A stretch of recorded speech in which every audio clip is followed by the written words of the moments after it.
Tony, ma dimmi una cosa, se noi facciamo questa canzone dove c'è questa parolina non saremo tacciati di volgarità come sempre? Ma quando mai, caro Giovan Battista? Oggi la parola minchia è citata anche sulle pagine gialle e sul vocabolario Zingarelli. E ti dico di più, che quest'anno ha spopolato anche al Festival di Sanremo. Allora facciamolo! E come finisce la conta?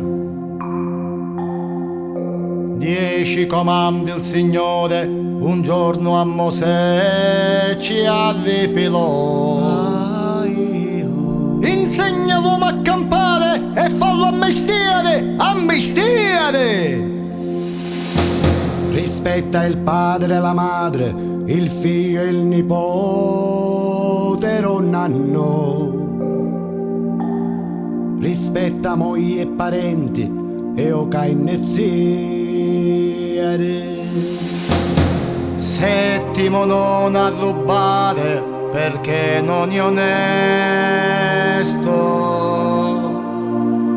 Cu futte però Dio perdona quasi lo stesso.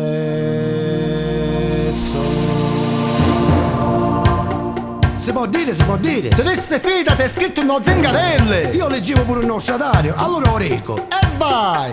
Minchia quanto petito, un'esclamazione troppo volgare. Ma se pensa che c'è pane scritto, un colpo di minchia ci può anche stare. Con questi politici politicanti che sono stati sempre al potere l'abbiamo creduto come dei santi e oggi paghiamo col nostro sedere. Le valigette con tanti miliardi girava agli uffici di quei truffaldini. L'abbiamo capito un me troppo tardi che si fecero case, ville e piscine. E noi paghiamo 203 tasse con inutili razze.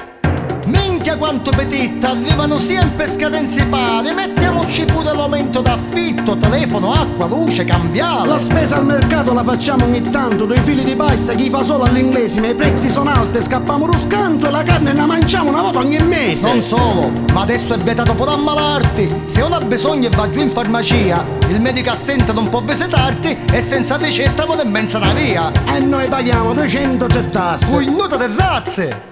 Minchia che so il tipedetto, si fanno le leggi per come vogliono loro, ma ciò non è giusto, ma dove sta scritto siamo senza una lira e senza lavoro? Pensando a sti porci vigliacchi e maiali, vedendoli sempre processi in tv, sappiamo che la legge non è tutto uguale, la solita farsa non se ne può più. Li vede apparire tranquille e beate, potessero muovere tutte schiacciate, facessimo fiesta e meno triguenne perché veramente è una grande vergogna. E noi paghiamo 203 tasse o inutili razze.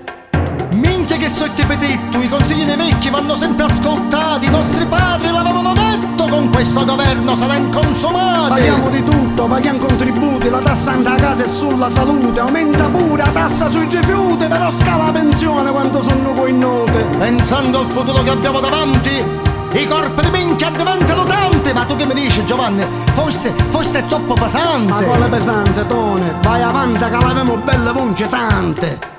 Minchia che so ti petto, ma adesso basta di contestare. Tutto il discorso non va per detto, è tutto sbagliato, tutto da rifare. Ma un bambino giocando in strada in un muro ha su scritto: Papa, minchia petetto.